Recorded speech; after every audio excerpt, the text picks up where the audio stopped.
Now let me introduce the speaker. George was intensively involved in the campaign to abolish game bird farms and enclosure hunting in Austria and is currently focusing on campaigns against fur shops, horse carriages, and pig farms.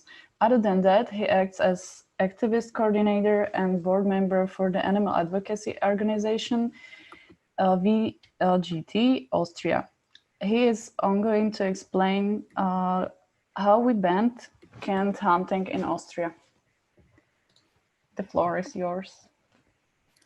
Hi, thank you for everyone for coming. It's very sad that we are not sitting in a room and that I can't ask you things about the food and the venue. Yeah, just get started about cant hunting.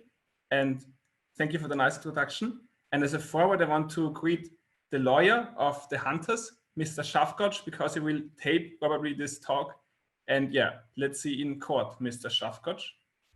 And before we talk about hunting, I want to talk a little bit about campaigns, why we are doing campaigns, how we are doing campaigns, what is our theory of change in VGT. I also want to say the opinions I express here are my own, so we might have diverging opinions in VGT. This is kind of my perspective on these campaigns and also my perspective on our hunting campaign. So if we see, can you see my mouse pointer actually? Yes. So if we see society as this curve, there's one dent where most people are. This is where it's most comfortable to be. This would be for meat, for example, factory farmed meat. For vivisection, it would be just buying products that are tested on animals and so on and so on. This is just a status quo.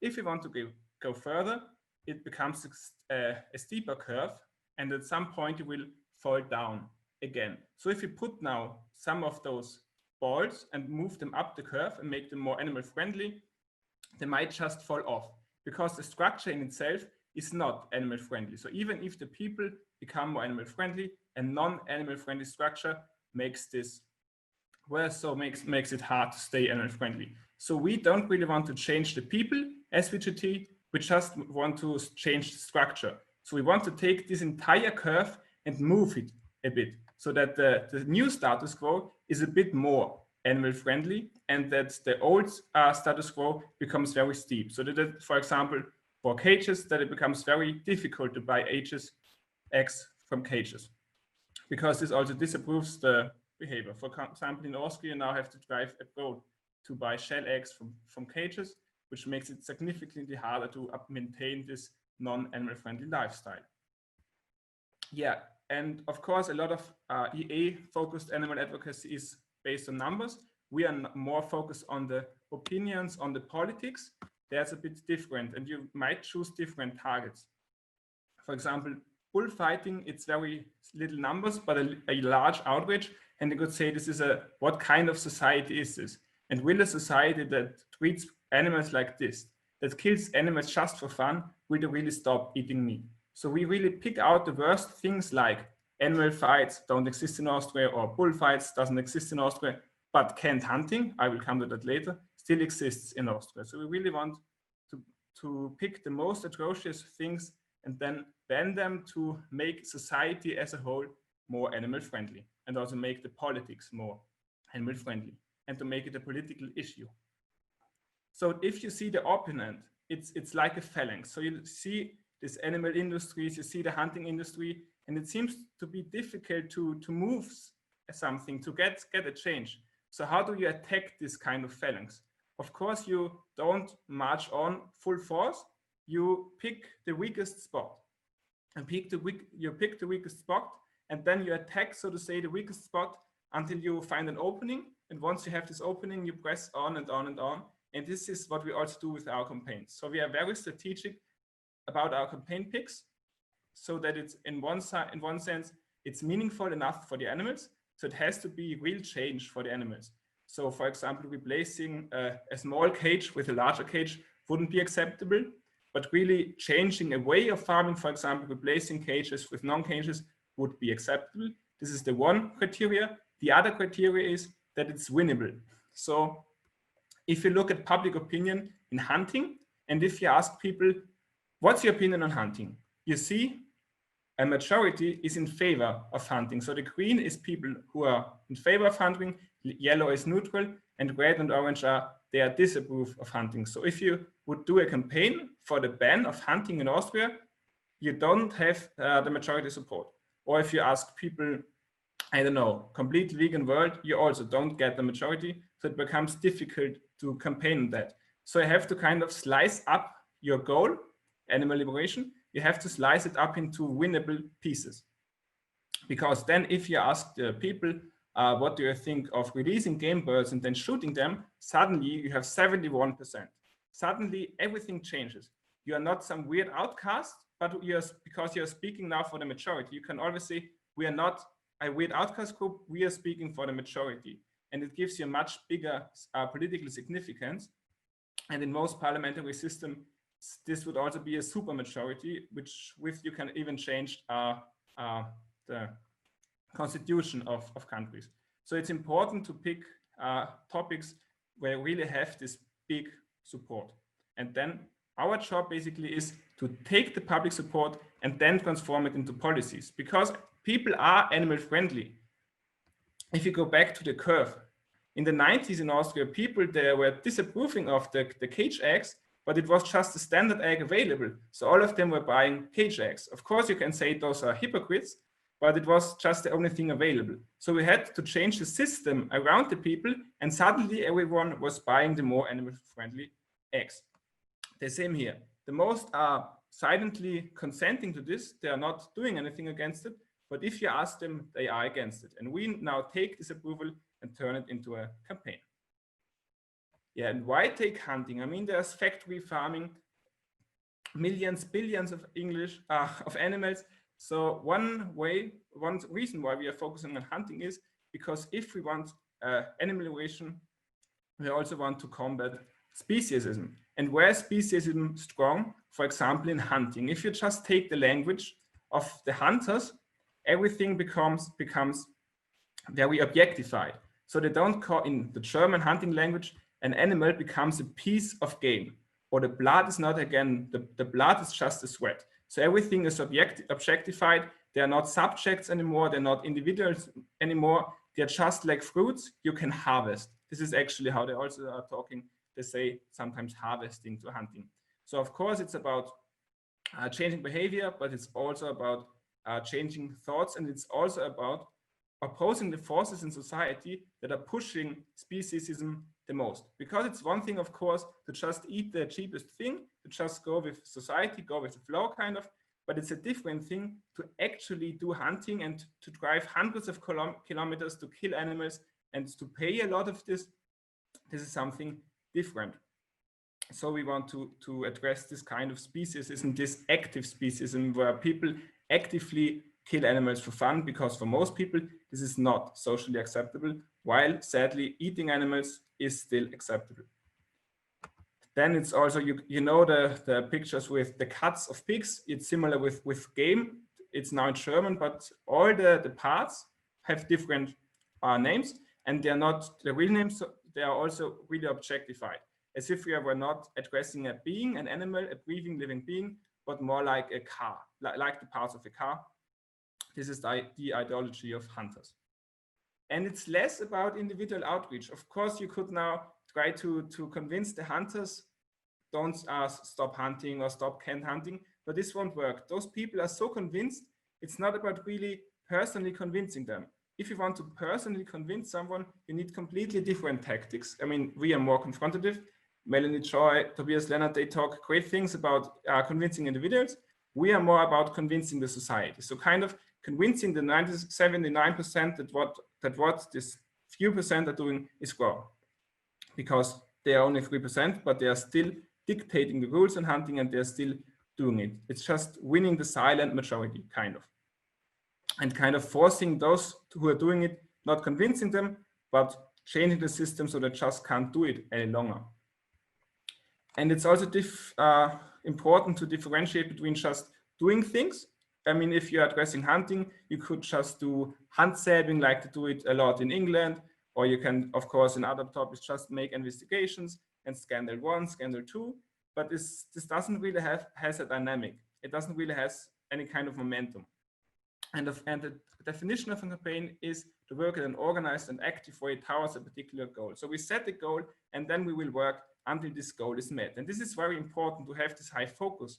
At VGT, we also only have one of those, we call it focus campaign at a time, because it takes so much time, so much work, so much money, so much of our attention that we focus one topic at a time and really put all our effort in this topic until we have changed it. And then we go on to the next and to the next and to the next, because otherwise we never get the force we need to change anything. Because as I've showed, it's really a phalanx, this animal industry, it's really hard to change. You really have to focus your entire force on the weakest spot. And why hunting campaigns? I mean, you could say they are environmental organizations, they are conservationist societies. Why don't they do anything about hunting?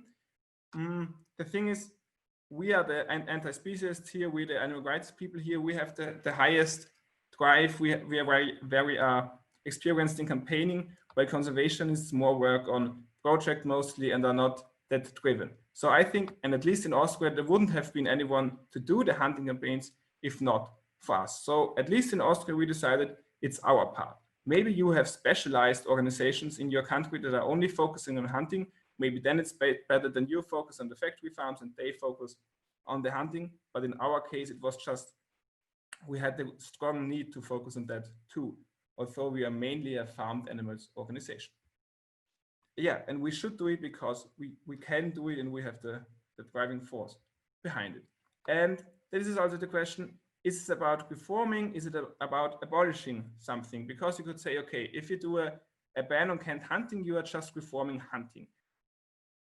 But what you could also say, you are abolishing some kind of hunting. The same way that you could say, okay, if you're doing a fur campaign, this is already a euphemism because you're not addressing everything. You could also say, of course, a fur campaign is abolitionist because you abolish one thing. And the good thing, for example, if pig farms close in Austria, pigs can be imported. Or if people eat less meat in Austria, if people eat less meat, the meat can also be exported. So then it's the consumption doesn't affect it much. But if we do this kind of thing, it's really gone, because hunting is land bound. And if there's a patch of land where you can't do this anymore, or can't do this like you want, it's really over, and it effectively reduces the number of animals. You just can't arbitrarily pump that up somewhere else, like you could do it with other kinds of animal exploitation, like factory farming. And of course, you want wins. If you're just doing outreach, just handing out leaflets, of course, you do something, you have your approaches, but you don't have these bigger wins, you don't have these tangible results, like people like to call it.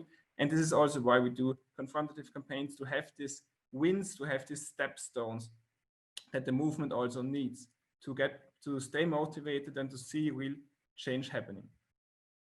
And then you could, of course, say hunting is such a small issue. Why focusing on hunting? There's the great comparison by Marek from Czech Republic, who says, yeah, there are more minks than cows in the EU. There are actually also more pheasants alone in the UK than milk cows. So you could really say, why don't you focus more on pheasants, for example, not only in the UK, also in other countries. So especially if you talk about release and shoot animals, those are really also quite significant numbers. Yeah, now to the campaign. How to campaign, just the overview. First, you pick your campaign, then you investigate, you get the facts straight. This is the first phase. Then you need, of course, the public on your side. Mostly you already have it, but of course you need to inform the media and everything.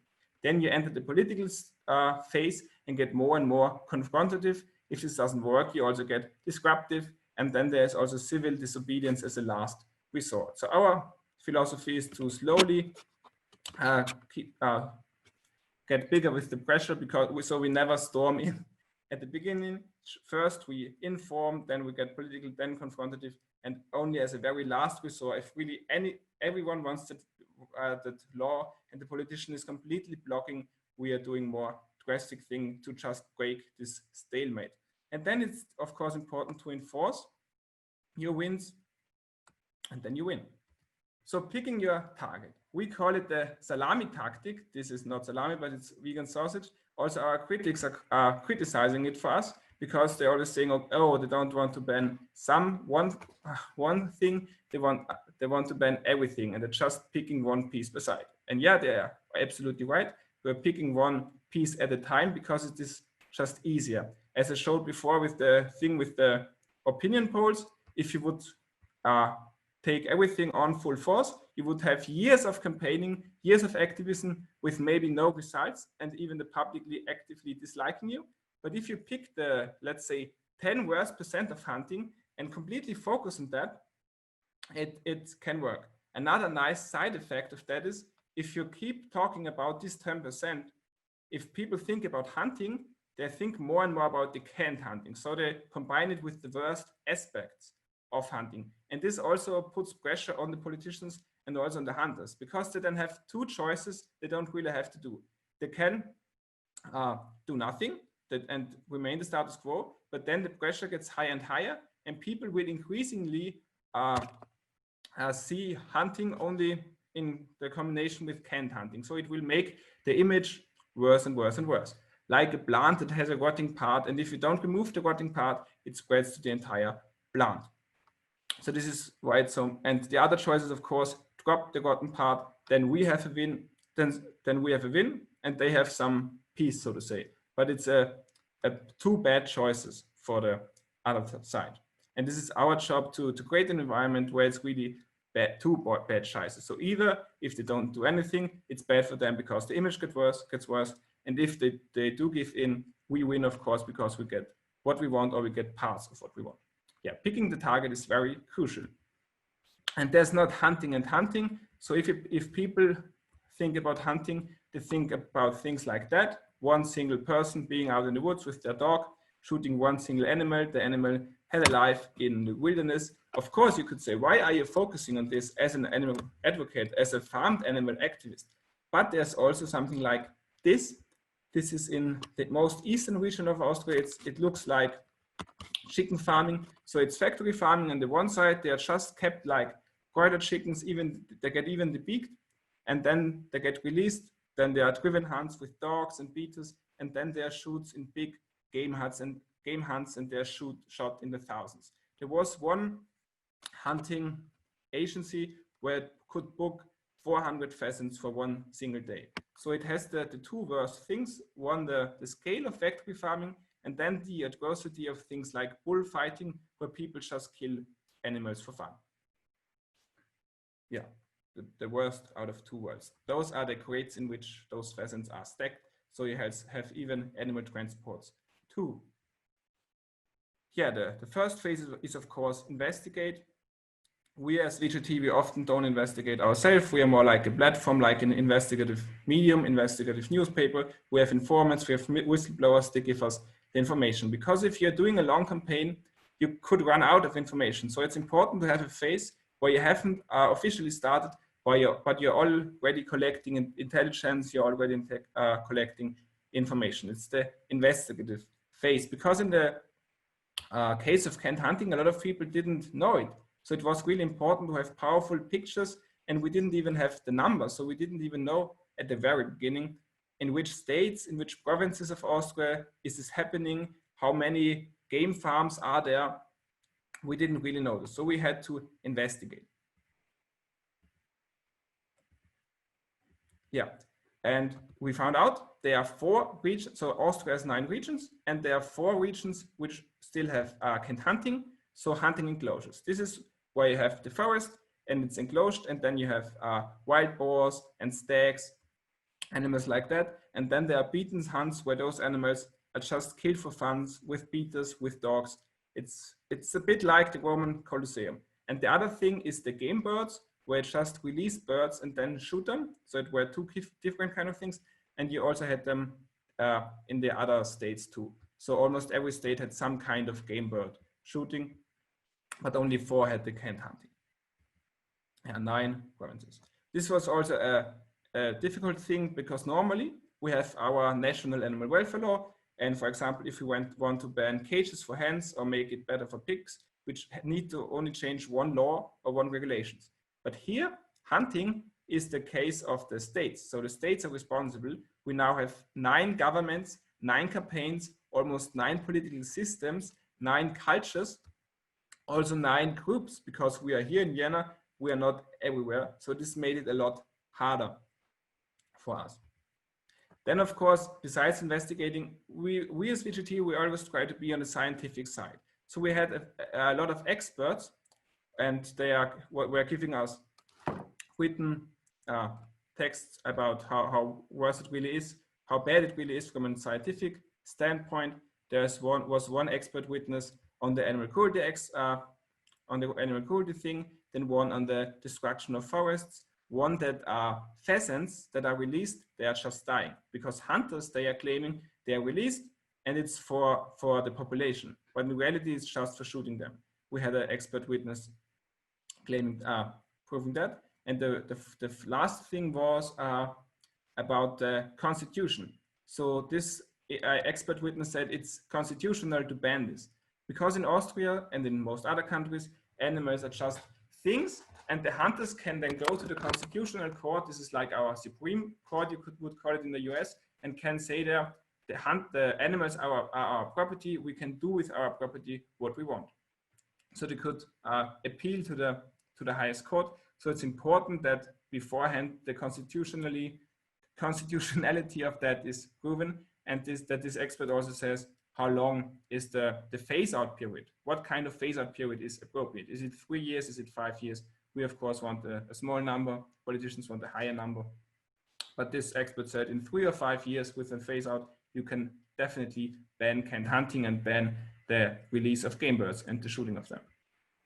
Then the second phase is informing the public. So we started in 2015, had a nationwide campaigns. We toured with a hunting enclosure. So we built a hunting tower, we built a hunting enclosure. We had tours throughout the entire country. We were not yet addressing a single politician. It was just general thing to make the term canned hunting known, to slowly build pressure, to gain momentum. This was the first phase. We were not really addressing any politician, and it remained quite general a lot. So it was so many actions. I mean, we built the hunting towers, then we put those dead animals out of the bins of the game bird farms and showed them to the public. We also did this in all 9 states and did this really for some time. And then it kind of split up.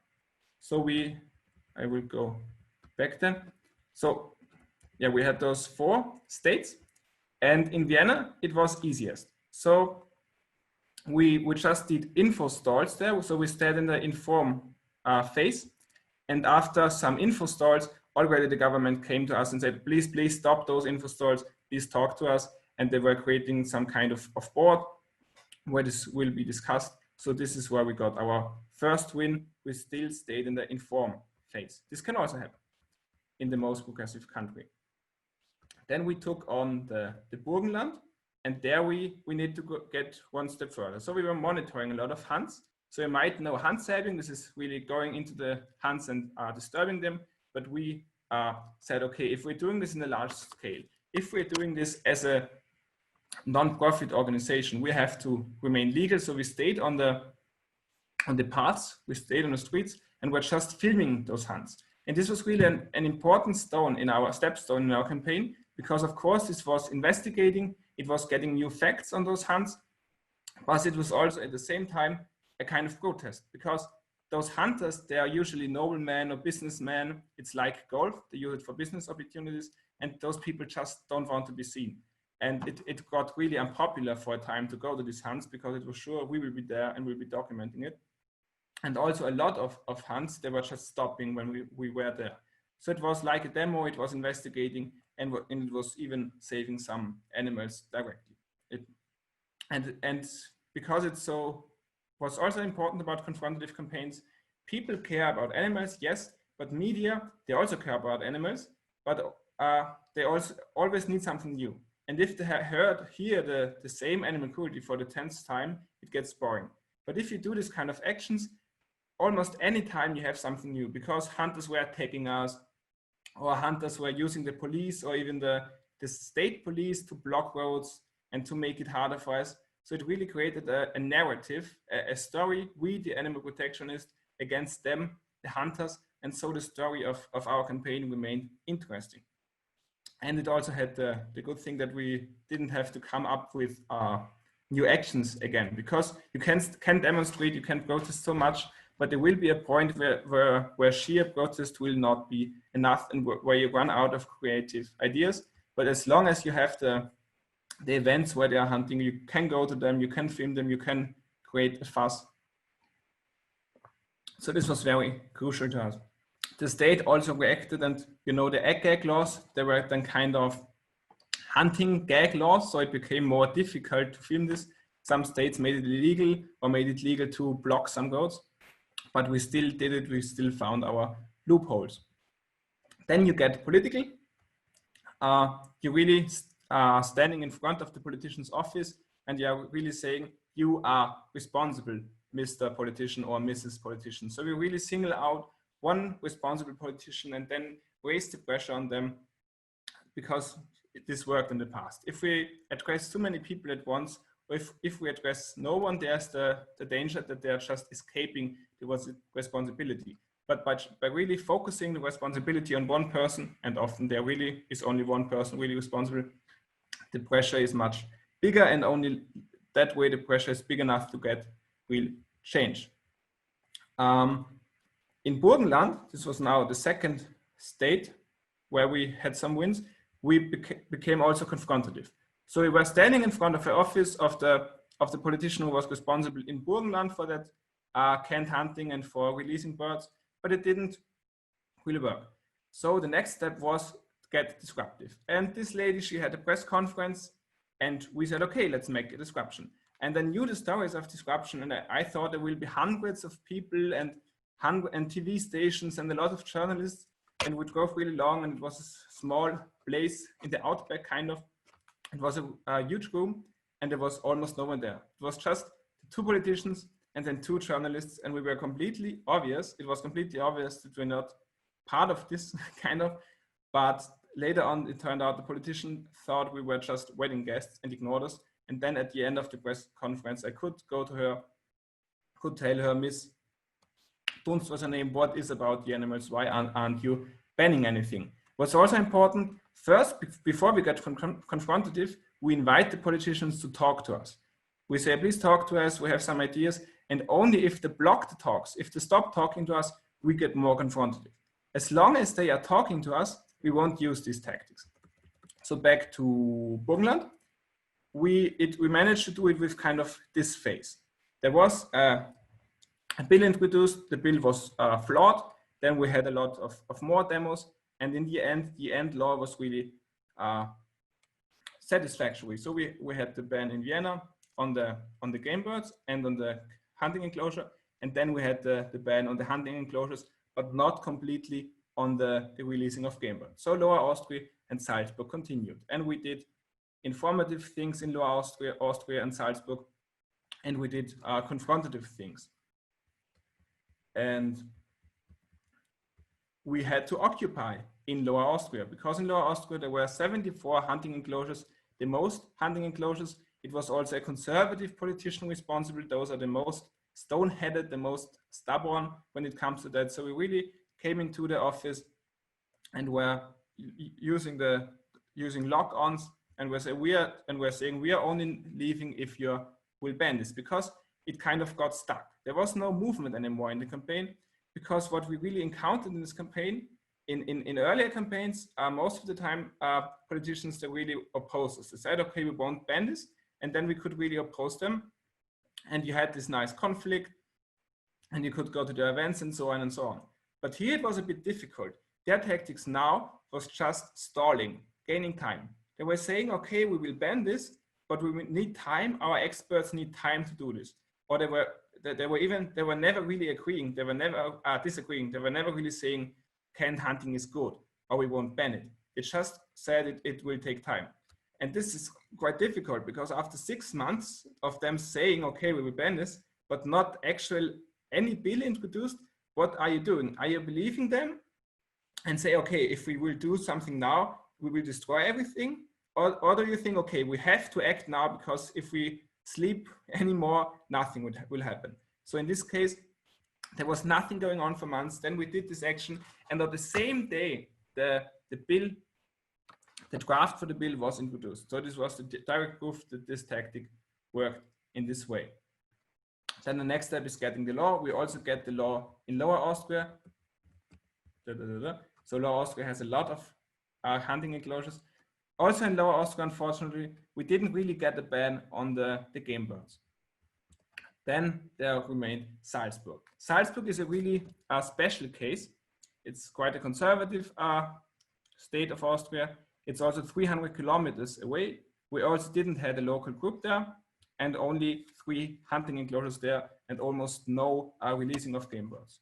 So one guy, even the main hunting enclosure guy, he released a lot of game birds, but it was not so widespread.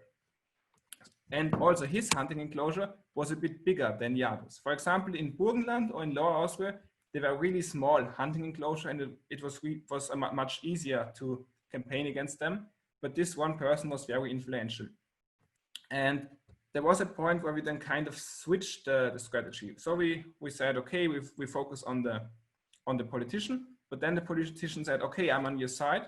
And we are actually buying the hunting enclosure from that guy and then making it a conservation space. We said, okay, fine, let's stop with the political stuff for a time, just go to that guy and make it very unattractive to still possess this hunting enclosure. So that the activities focused against this cant hunter. A lot of demos, he even has a castle, there were demos in front of his castle. Then there were also other actions. There was fly posting, not done by us. There were stickers put up in Salzburg, also not done by us. So there was really a bigger movement of the people there against this thing. But he was so involved in the politics there and so entangled in everything that it was really hard to change anything. And the next thing that was difficult in the other states, we could do a lot of investigations, a lot of hunt monitors. But if you only have one hunting enclosure and he's only hunting 2 times or 4 times a year, you don't get this many footage and you don't have this many actions actually. And we did so many demos, but we didn't really have enough footage in my opinion. So this was very difficult. We still got some kind of ban. Maybe it was not a 100% ban, but we also got this law, and then the hunting enclosures were pretty much done. On a side note, we worked on the other states which didn't have the hunting enclosures, but were doing releasing of game birds, and also lobbied then. For example, in Vorarlberg, we achieved a ban on releasing the game birds. Upper Austria said, we never did this, and if you do this against hunting anyway. In Vienna, as I said, it wasn't even done. In Styria, we got at least a ban of releasing of ducks and better regulations on the other releases. And in Tyrol, they also said, okay, we don't really did it. So on the game birds, also some successes. And on the game birds, because if you're keeping the game birds actually in a pen, it's like keeping an animal. And keeping an animal is a national law. And then we also got a change of the national animal welfare law that if you keep them and you can't rewild them, and of course you can't rewild them because those are not wild animals. They are debeaked, they are eating feed, they are not really breeding anymore. It's illegal. And we got that, and we were really amazed because we said, okay, with one national law, we have covered all these 9 states, but the states weren't really enforcing it. They said, no, in our hunting law, it's allowed to release these game birds and shoot them. So we ignore the national animal welfare law. This was a setback. And then with the campaign plan, getting the law and then enforce and bring the exploiters to justice. So you have your nice bans, you have your nice laws, but they're just not sticking to it because it's so ingrained in the culture, and sometimes they have such a regional might, regional power, they will just keep doing it. So we then have to, even if we have already the law, take the existing laws, still document it, report it to the authorities until this finally goes away. In the past, it almost always was necessary to really enforce the law. It was not really done by the authority. It had to be done by us, by public pressure. And then win. And then you would say, okay, it's over, but I have also some takeaways for you. And of course, it's not really over with the campaign because you can always use an old campaign as a stepping stone for the next campaign. I will talk about that more later. Takeaways. first about the regional might, then how confrontative do you get, how many campaigns has this been, where does the campaign start, where does it end, when does it start, when does it end, when do you end the campaign, then some thing of hammer and the dance applied to animal rights, and then talking a bit about politics. Regional powerhouse. This is the castle of Max Meyer-Melnhof. This is the hunting guy I talked a lot in the Salzburg part. So he really had this kind of regional might that at least I myself underestimated. And then is the question, how do you deal with those kind of people? Do you continue the campaign? Do you say, okay, we stop the campaign now and do something else? It was really creating a difficult situation. And as I said, it was also difficult because we didn't even have a group, have a group there. So maybe if we do this again, it might have been good to just to first create a group there and then do the campaign. But on the other hand, if you're in the midst of a campaign, you can't really focus on building a new group there. And fortunately, while we did this campaign, there was created a group in the wake of this campaign. But this would have been much easier if there would be, if there had been some kind of more local support. For example, some kind of local association that only works in this region and has a high image there and supports us. But this wasn't really the case. So we struggled kind of with those regional powerhouses. Then this is a weird picture where we visited the office trying to be as peaceful as possible with flowers and with dogs, but actually wanting to occupy the office. And this is really a big question. And because you always think if you get too confrontative, do they get pissed off, so to say, and stop working together or stop doing what we want completely? Or is this exactly what we want? It's also difficult and critical to decide how confrontational you get at what time. So you really have to read the situation. What's the opinion of the people? How confrontational can you get without losing public support? Maybe in Salzburg, because you have to say this guy, he also had all the media, the state media, also reported completely in favor of him. If they did interview with us, they cut us off and took some sentences that made us look weird, and always give the hunter the time to reply. So it was really a very difficult situation. And it's really difficult to what to do and how confrontational can you get if the public image in that region is so low. But on the other hand, I really have to say, you don't have to be that popular to win. So they don't have to like you. They only have to like the demand. And if they are against cant hunting, it's not so important if the people, if the public, if the media also likes you. Yeah, then it was really a big effort. Normally, I think this is also one reason why in Austria we have these efforts. Normally we are in Vienna, almost 2 million people. Austria has 8 million people, so a large part of the population is concentrated there. So even if you are focusing just on Vienna, you can reach a respectable share. But with this campaign, this didn't work, and we couldn't really use our power in Vienna. We had to rely more on either going there ourselves or relying on our regional groups, which weren't that in high numbers in all regions like we wanted. Because here also in Burgenland, the hunting was happening in border regions, far away of all bigger cities or towns, and we always had to go from Vienna down there to address this kind of thing. So this also made it a lot harder for us, that the physical distance. And that you had to do the same thing 9 times. And in every state, the law is a bit different. The media is different. The people are a bit different. The parties are a bit different, and which parties in government. So it can go to your head. Another takeaway is that you don't really start at zero. Of course, you could say we started in 2015, but this is not really true. Before 2005, there was already a campaign against the keeping of pheasants, and it was quite effective. It didn't reach a complete ban, but it reached some regulations. And this regulation made the number of pheasant keepings, of game farms a lot smaller. So this helped us a lot, the smaller number. What also helped us, some of the people who were involved in this, were very corrupt and were widely known across the country for their corruption. And they were also using these canned hunts for their corruptions and for their business opportunities. And because of those reports, people knew already a bit about these canned huntings, and we documented a few enclosure huntings even before, and there have been actions against hunting in Austria since 1980. So it didn't start at zero. There was a stepping stone. And in all our campaigns, one important tactic is also using the existing law. So in every campaign, we can report some things to the authorities because some things are already legal, and we can report this, and this helps also the campaign. So it really helps a lot if you have some kind of law, because if I imagine if there's no animal welfare law at all, if there's nothing, it's much more difficult to just start from zero. You have to do some building first.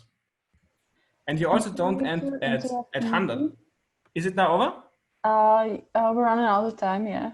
Okay, so then I'll do a quick wrap up. So, and you also don't always end at 100. So for example, with the game farms, it wasn't a complete ban, but we continued a bit. So it wasn't the full campaign anymore. We focused more on pigs, but we did some things. And this is, maybe it's weird, but it reminded me a bit of the hammer and the dance in fighting the coronavirus. First, you have the big campaign, the big effort. You don't lock anything down, but you completely lock on a topic and get the stone rolling. And then once it's rolling, you have to do the dance and do some measurements, either to enforce the law or to even get further. So in the case of Burgenland, we only had one phase of really campaigning, of demonstrating, of high volume activities. And we did get some results, but not everything we wanted. And then there was a bit, then we never completely stopped, and we got another win just by this more low volume activity. And I find it interesting then to decide, when does a campaign start and when does it end? What's the end of one campaign and the enforcement of the laws of that, or is it already a stepping stone for the next campaign? Yeah, I skipped talking about politics. Just one sentence. It was seen that it was just easier in more progressive states. But what we have also seen, if the most progressive party on animals, the Green Party, was in the government, it was really hard.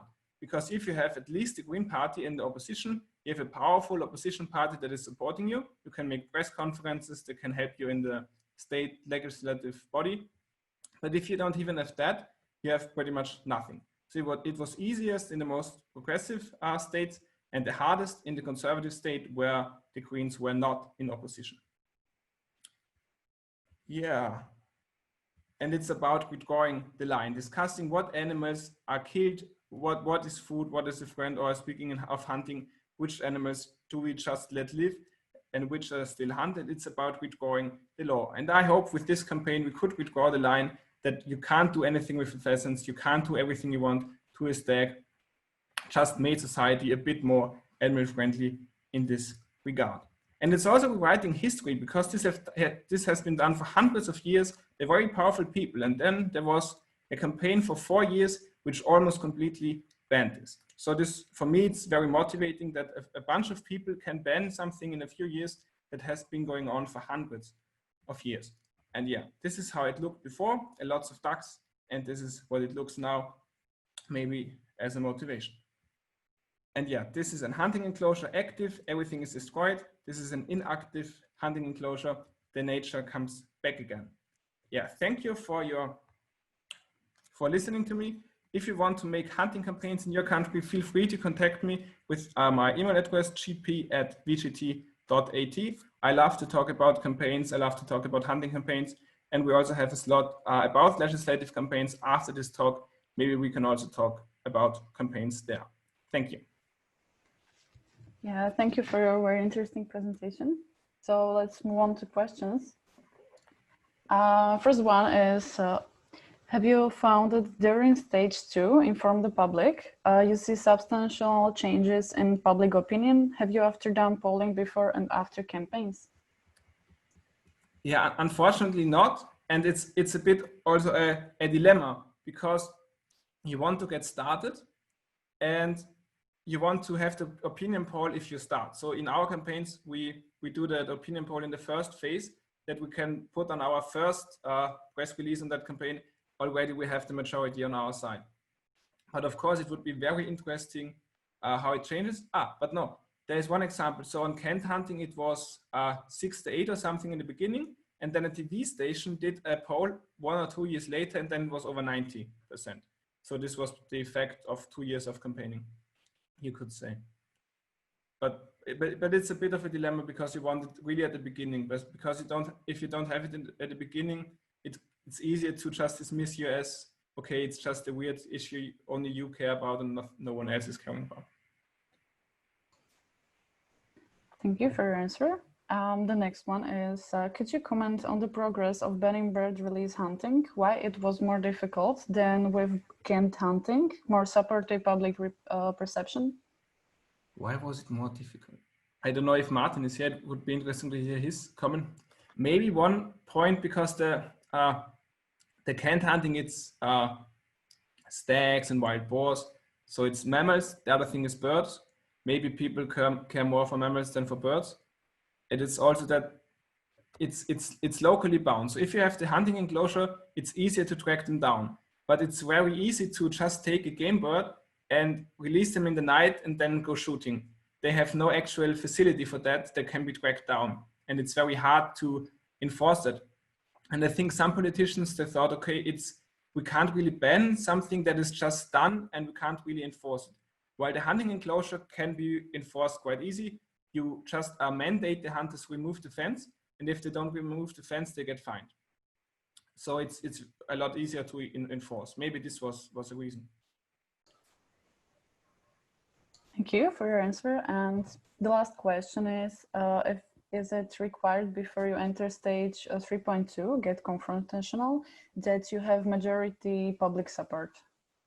So I would say yes, because you're really attacking a politician, and it can be unpopular. So if this is a popular politician who has been voted by a lot of people, you get negative feedback from that, you get a negative impact for that. So we as VGT, we wouldn't really do a campaign if we see in advance, okay, we don't have the support. So if we ask the people, I don't know, are you for the ban of hunting?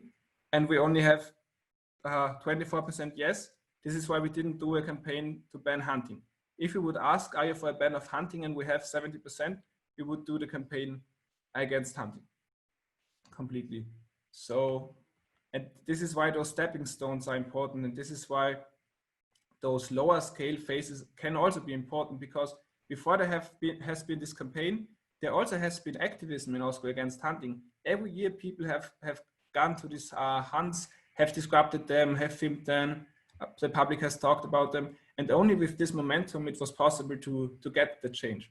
So if you don't have the opinion, you can do this kind of low scale activity without a full-blown campaign until you get the public opinion. I myself, I'm not so experienced in doing campaigns to change the public opinion and then ban it. It's more about picking something people already dismissed. But what's interesting, in the US, there was a poll, are you for the ban of factory farming? And 49% agreed. So this should make us positive and optimistic. So thank you for your answers.